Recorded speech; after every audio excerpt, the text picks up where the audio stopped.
Docência e educação online. O que considerar na formação de professores para o trabalho com educação online? Eu sou o Rodrigo Pedagogo e esse é o meu canal de conhecimentos pedagógicos. Como você que vem aqui já sabe, eu tenho trabalhado com formação de professores.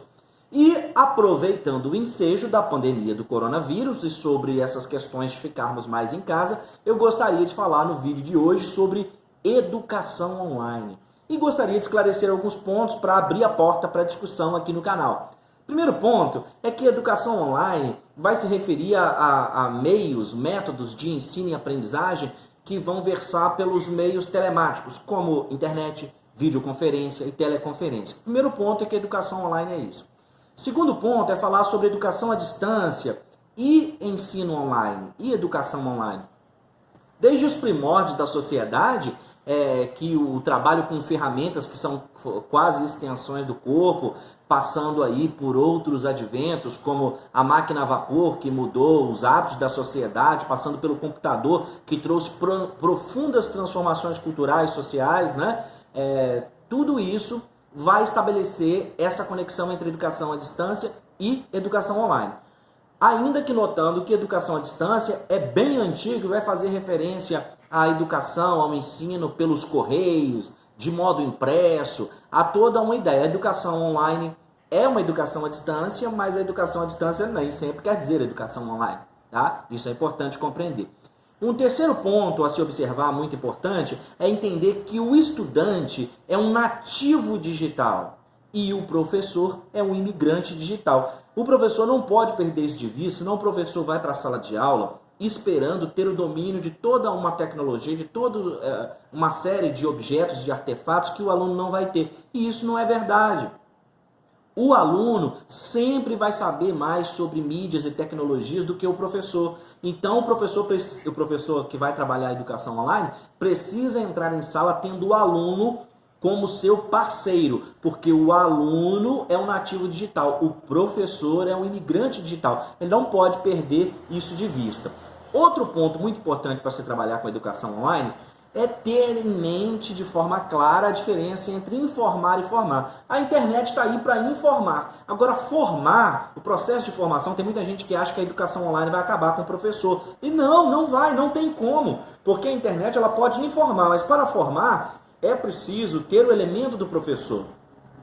Aquele que domina o conteúdo, aquele que faz pesquisas, que lê muitos livros, que sabe muito.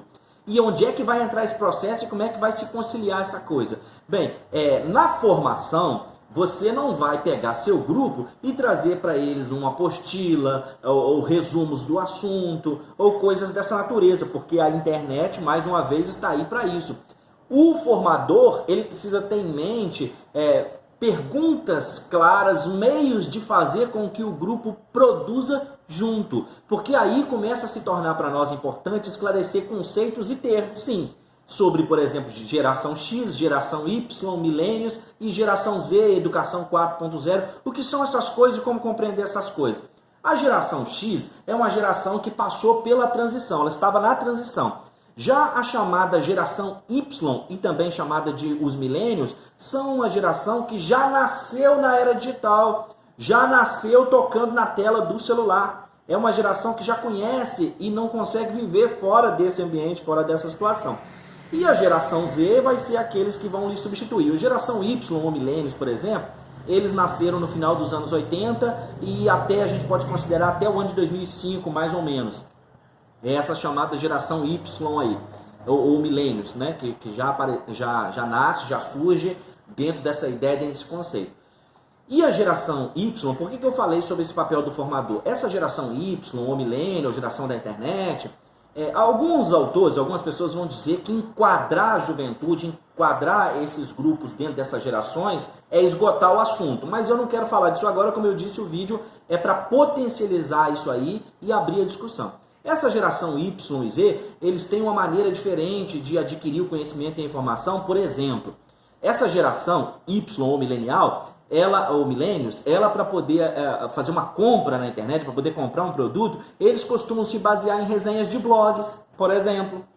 Eles fazem uma questão de nas redes sociais interagir com a empresa que ele vai comprar determinado produto. Isso falando numa perspectiva aqui, para a gente entender como que isso acontece nas redes sociais. E eles querem ser coautores, coprodutores de conteúdo nesse mundo digital e com essas suas escolhas na internet. Por isso, o formador ele precisa entender que não vai dar para chegar só com a apostila pronta, com os resumos prontos, porque essa geração Y e os millennials, que é uma referência sinônima, ele quer construir junto, ele quer participar, ele quer ser coautor do que está acontecendo na sala de aula. Tá dando para entender? Um sexto ponto aqui, que o quinto ponto foi essa questão de geração X, geração Y, milenial e Z, e 4.0. Geração 4.0 faz uma referência à quarta revolução industrial, dessa questão da informática, do computador, da internet. E dentro dessa perspectiva da educação 4.0, vai reinar a ideia de aprender fazendo, né? Que também não é algo novo, que é algo que o John Dewey já tinha falado, e se nós quisermos remontar outros educadores também será possível, mas o Dewey vai ser o filósofo que vai defender a ideia na educação de reconstrução, de reorganização, e ele desenvolveu inclusive isso a partir de um laboratório na Universidade de Chicago, né? Mas a ideia aqui não é falar de Dewey, mas dizer como que o conteúdo da educação online vai passar pela filosofia, por filósofos, por teóricos muito importante, e como que nós podemos fazer aí com que esse assunto, esse ensino de educação online tenha reflexão, tenha filosofia, percebe? Eu tenho defendido isso, que a formação de professores não pode abandonar de forma nenhuma a questão da reflexão, o embasamento teórico, né? E o Dewey ele vai dizer aí que o aprender fazendo envolvia muito mais a prática do que a teoria. Então não é buscar uma coisa e abdicar de outra, é sempre saber manter o equilíbrio. Um sexto ponto que eu queria discutir aqui são a questão dos desafios. Por quê? Onde que está o desafio para o educador, para o formador, para o professor? O desafio está em compreender que essas mídias elas vão potencializar o aprendizado, elas não são inimigas na sala de aula, porque o professor que acaba tratando essa ideia, ele acaba sendo visto pelo aluno de uma forma assim não muito atraente, não muito legal. Então ele deve permitir esse trabalho, incentivar esse trabalho, dependendo da disciplina que se esteja discutindo na sala. Você pode pedir ao aluno: quem consegue encontrar para mim uma notícia a respeito desse assunto que foi levantado pelo aluno tal? E aí você acaba incentivando a pesquisa ali através do celular e promove discussão e pode ir voltando ao celular. Isso são só algumas ideias, alguns exemplos, né?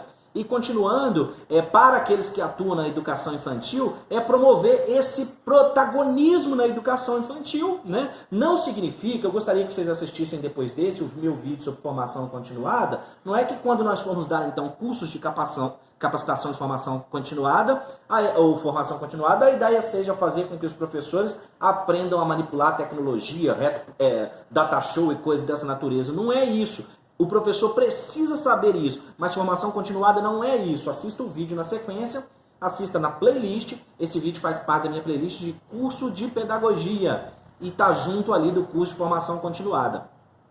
No que se refere ao professor do ensino superior, que é um desafio, vai ficando maior ainda, porque agora o aluno não precisa estar em sala de aula todo dia para continuar aprendendo, e o professor então precisa motivá-lo a continuar aprendendo fora da sala de aula. Para que quando haja esses encontros em sala de aula, o professor, que é o formador e não só o informador, ele vai trabalhar com direcionamentos, com ideias, com perguntas que se quer levar para onde você quer que o aluno aprenda determinada situação, determinado conteúdo. Bom, esse é o vídeo introdutório para a discussão de educação online. Muitas outras coisas eu levantei aqui ao longo do vídeo e eu acredito que possam ser discutidas nos vídeos posteriores e possam contribuir aí para a nossa formação de professores. Eu sou o Rodrigo Pedagogo, um forte abraço, até o próximo vídeo.